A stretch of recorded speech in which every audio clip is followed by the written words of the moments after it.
We now undertake 10 national campaigns for Prime Minister or President each year. Malaysia we're working in. We did Lithuania, Romania, Kenya, and Ghana. So quite a few this year. Nigeria. Brexit campaign. Oh, and the Brexit campaign. Yeah. No, we don't talk about that. Oops, we won. You've been quite clear, as far as you're concerned, you were working on the campaign, but just not being paid for it. I think you're pretty clear on that. Just to clarify, on our benefit, to be effective in this space, how big a kind of working set do you need to be able to then use that to create the basis for targeting the whole country in terms of voting? I'm not a data scientist, so I wouldn't be able to say the minimum number of data points that you would require, but I do know that their targeting tool used to be export controlled for the British government, so that would mean that the methodology was considered a weapon. Weapons grade communications tactics. What you're saying is that the proposal was for Leave.eu to use what you call weapons grade communications techniques against the UK population. Yes, sir. Great. I just wanted to get your perspective as well.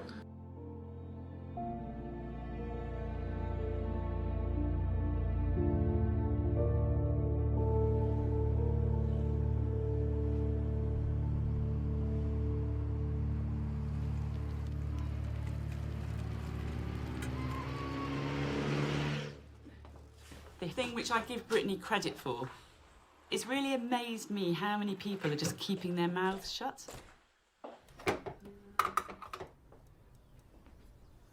I mean, it was a jaw-dropping moment when Brittany said these are classified as weapons-grade technology, and it was actually illegal to use those without the permission of the British government. It's PSYOPS. PSYOPS is psychological operations, and it's a term that the military uses to describe what you do in warfare which isn't warfare. So essentially, you know, you in a place like Afghanistan, you've got a choice. You either bomb the shit out of a village, or you try and use other techniques to persuade them that actually the Taliban is not very good and you'd be much better off without them. SCL started out as a military contractor, SCL Defence. We have a fairly substantial defence business. We actually train the British Army, the British Navy, the US Army, US Special Forces. We train NATO, CIA, State Department, Pentagon. It's using research to influence behaviour of hostile audiences. You know, how do you persuade 14 to 30-year-old Muslim boys not to join Al-Qaeda? Essentially communication warfare. They'd worked in Afghanistan, they'd worked in Iraq, they'd worked in various places in Eastern Europe. But the real game changer was they started using information warfare in elections. There's a lot of overlap because it's all the same methodology. All of the campaigns which Cambridge Analytica, SCL, did for the developing world, it was all about practicing some new technology or trick. How to persuade people, how to suppress turnout or how to increase turnout. And then it's like, okay, now I've got the hang of it, let's use it in Britain and America.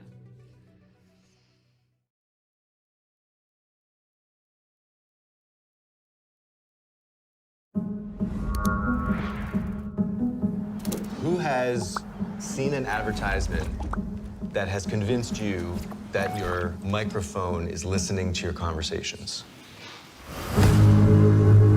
All of your interactions, your credit card swipes, web searches, locations, likes, they're all collected in real time into $1 trillion a year industry.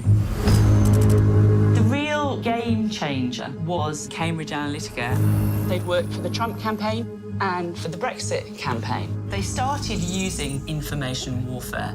Cambridge Analytica claimed to have 5,000 data points on every American voter. I started tracking down all these Cambridge Analytica ex-employees. Someone else that you should be calling to the committee is Brittany Kaiser.